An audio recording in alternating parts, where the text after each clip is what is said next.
ഒരു ഗർഭകാലം എന്നാൽ 40 ആഴ്ചയാണ്. 39 വീക്സ് ആയിട്ടും ഷുഗറോ പ്രഷറോ ഒരു വളർച്ചക്കുറവോ ഒന്നുമില്ലാത്ത ഒരു പ്രഗ്നന്റ് വുമൺ ഡെലിവറി ചെയ്തില്ലെങ്കിൽ നമ്മൾ പതുക്കെ പ്രസവിപ്പിക്കാനുള്ള മെത്തേഡ്സ് സ്റ്റാർട്ട് ചെയ്യും.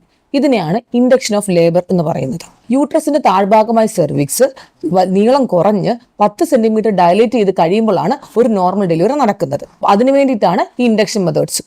ഫസ്റ്റ് ആയിട്ട് നമ്മൾ ചെയ്യുന്നത് എന്താ വെച്ചാൽ OPയിൽ 39 വീക്സ് ആകുമ്പോൾ വരുന്ന ഒരു ഗർഭിണിയെ ഉള്ളു നോക്കും. ഉള്ളു നോക്കുന്ന സമയത്ത് നമ്മൾ ബേബി കിടക്കുന്ന അമ്നിയോട്ടിക് സാക്കിനും യൂട്രസിനും ഇടയ്ക്കൂടെ ഫിംഗർ ഇട്ട് കറക്കും.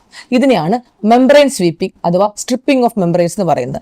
ഇതുമൂലം പ്രോസ്റ്റാഗ്ലാൻഡിൻസ് എന്ന് പറഞ്ഞ കെമിക്കൽ റിലീസ് ചെയ്യുകയും അത് സെർവിക്സ് സോഫ്റ്റ് ആവാനും തന്നെത്താൻ യൂട്രൈൻ കൺട്രാക്ഷൻസ് അഥവാ പ്രസവവേദന വരാനും സഹായിക്കും. പിന്നെയുള്ള മെത്തേഡാണ് ഫോളീസ് ഇൻഡക്ഷൻ.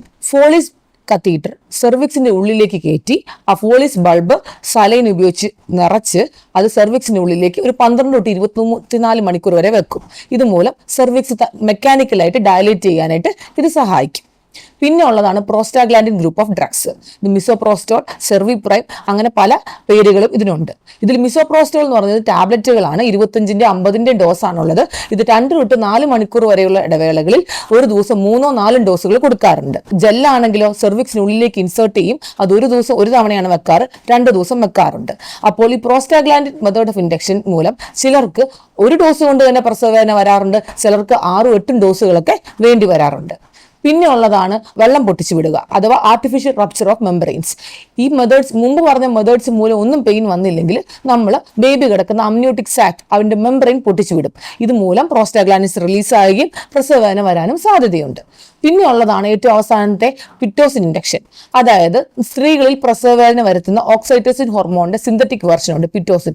ഇതൊരു ഡ്രിപ്പിലിട്ട് സ്ത്രീയിലേക്ക് കണക്ട് ചെയ്യും. ഇതുമൂലം പ്രസവവേദന വന്ന് നോർമൽ ഡെലിവറി ആവാനുള്ള സാധ്യതയുണ്ട്. അപ്പോൾ പറഞ്ഞു വരുന്നത് ഇൻഡക്ഷൻ ഓഫ് ലേബർ എന്ന് പറയുന്നത് ഒരു ദിവസം കൊണ്ട് നടക്കുന്ന പ്രക്രിയയല്ല. ചിലർക്ക് ഒരു ദിവസം കൊണ്ട് തന്നെ ഡെലിവറി നടക്കാറുണ്ട്, ചിലർക്ക് 2, 3, 4 ദിവസം വരെ എടുക്കാൻ സാധ്യതയുള്ള ഒരു പ്രക്രിയയാണ് ഈ ഇൻഡക്ഷൻ ഓഫ് ലേബർ എന്ന് പറയുന്നത്.